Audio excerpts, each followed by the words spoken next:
let's live in a world where Indiana wins this game. It is probably the biggest win in program history, almost certainly the biggest win in program history. Before the Snaps, game of the week for Week 7 is Indiana at Oregon. Two rising star quarterbacks in this one with Dante Moore and Fernando Mendoza. How can they solidify themselves as Heisman favorites in this game? Yeah, I think, for Dante Moore, it's going to be about just continuing to do what he's been doing this season. He came in from UCLA a couple years ago with kind of a narrative that if you pressure him, he's going to turn the ball over or make mistakes. And he's completely avoided doing that this season for Oregon. He has 1 interception in 5 games. He's been sacked 1 time. His completion percentage is almost 75%. So he's been one of the best quarterbacks in the country because he's protected the ball and he's operated within Oregon's scheme. And I think if he continues to do that, if he continues to work within their scheme and protect the ball, then he very well could be in New York by the end of the year, as Oregon quarterbacks have been for the past 2 seasons. It's funny with Mendoza because this might be the game in some ways he's most comfortable with. He's played Oregon before, which is not something that most Indiana players can say. Of course, he spent part of the season as Cal's starter in the last year of the Pac-12.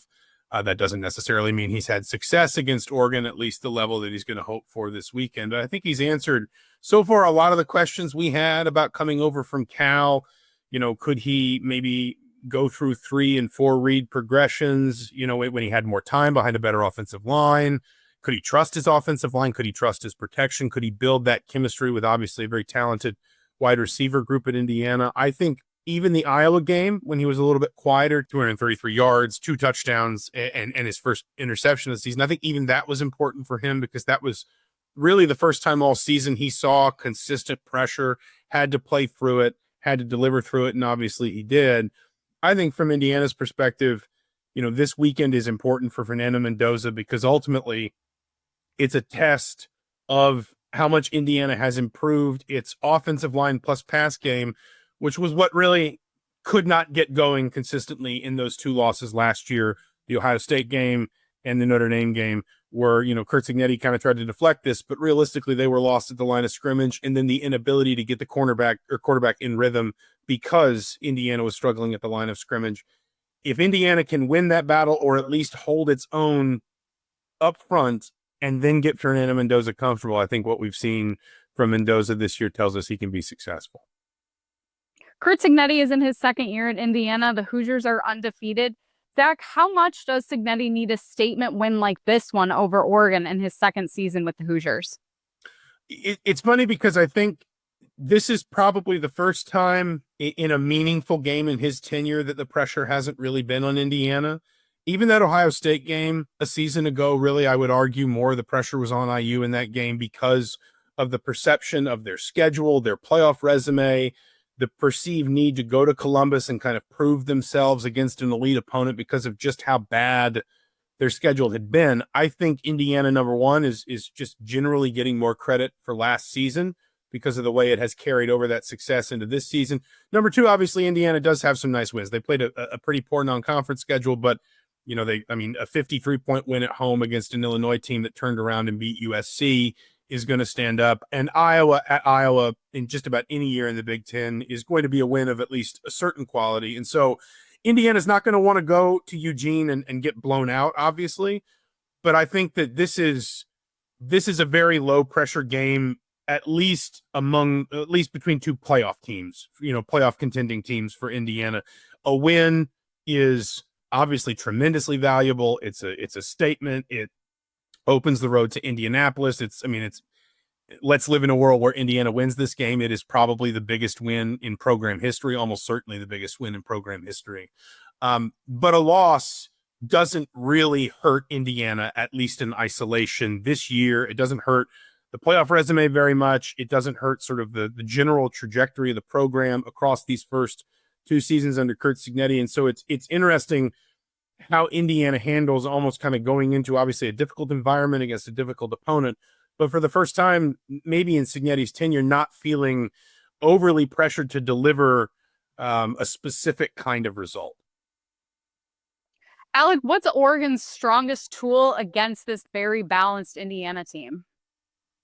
Yeah, I think, for all season long, Dan Lanning has preached this strength in numbers approach. It's beating teams with depth. It's rotating at quarterback. It's rotating at running back, at receiver, at linebacker, at defensive, on the defensive line. They are going to beat you with a bunch of different guys, and they're going to keep it fresh all season long. But perhaps the most important part of their team, and certainly on their defense, is their two edge rushers, Mateo Uyangalele and Tatum Tuioti. Are two of the best edge rushers in the country so far this season. And, Fernando Mendoza has seen this Oregon defense before, and he's seen those two players before 2 seasons ago, though it feels a lifetime ago when the Pac-12 existed. But they are the key to this game. They need to get pressure on Mendoza. They need to get him off his rhythm. Autzen Stadium's going to be rocking. They need to feed into the crowd. And those two guys really are kind of their biggest tool in trying to make sure that this Indiana offense isn't balanced, so that they can win this game. Indiana versus Oregon, who wins and why? It is hard to look past Oregon. I mean, Dan Lanning's lost once at home in his Oregon tenure. And that was obviously to a team with a Heisman Trophy finalist quarterback that wound up playing for a national championship.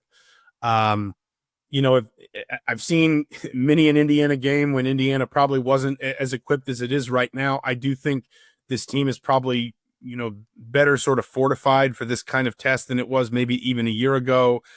But as Alex just talked about, Oregon's depth, I think, is such a big piece of this game because it feels like the kind of game where eventually Indiana maybe just gets a little bit worn down, especially at the line of scrimmage and especially in some of those one-on-one matchups that Indiana's got to win most, if not all of. And I'm thinking certainly at the line of scrimmage, but also, Elijah Surratt versus Oregon's secondary, Indiana's ability to run the ball explosively the way that it has this season, much more so compared to, it was much more of sort of a 4 or 5 yard type team running the ball last season. It's been much more explosive this season. That's going to be very difficult as long as Oregon can stay fresh and productive defensively, the way that the Ducks are capable. Not a lot of teams have that depth in college football anymore because of the portal, because of the way that revenue share and NIL have created a sort of spread a level of parity over the sport. I think that is one of Oregon's real, sort of team-wide strengths. I think Indiana can make this game, but it is hard for me to pick against Oregon, if nothing else, simply because I think Oregon can win this game by outlasting Indiana, if not, on the Ducks' merits to begin with. So I think Oregon wins. Yeah, I think that this is a fascinating game in so many ways. This is very clearly the best offense Oregon will have played this season, especially on the passing end. They have not played a top 50 passing offense yet this season, and the secondary and the defense has held opposing quarterbacks to 52% passing. That could change this weekend. Mendoza has been lighting teams up and has been just fantastic so far this season, and will certainly be the biggest test Oregon has faced this season defensively. But I tend to agree that I just think Oregon's depth has weared teams down this season.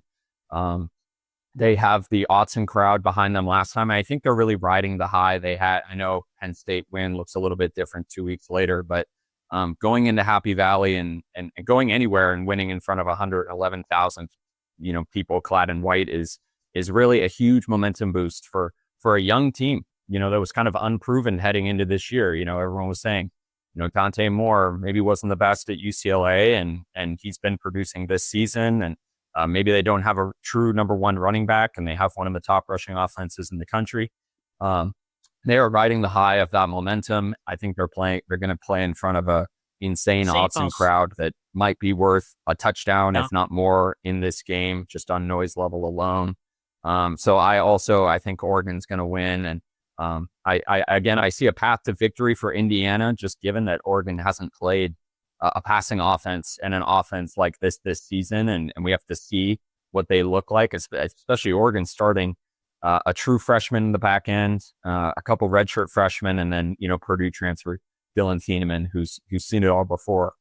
But I think the Ducks will win and handle this game.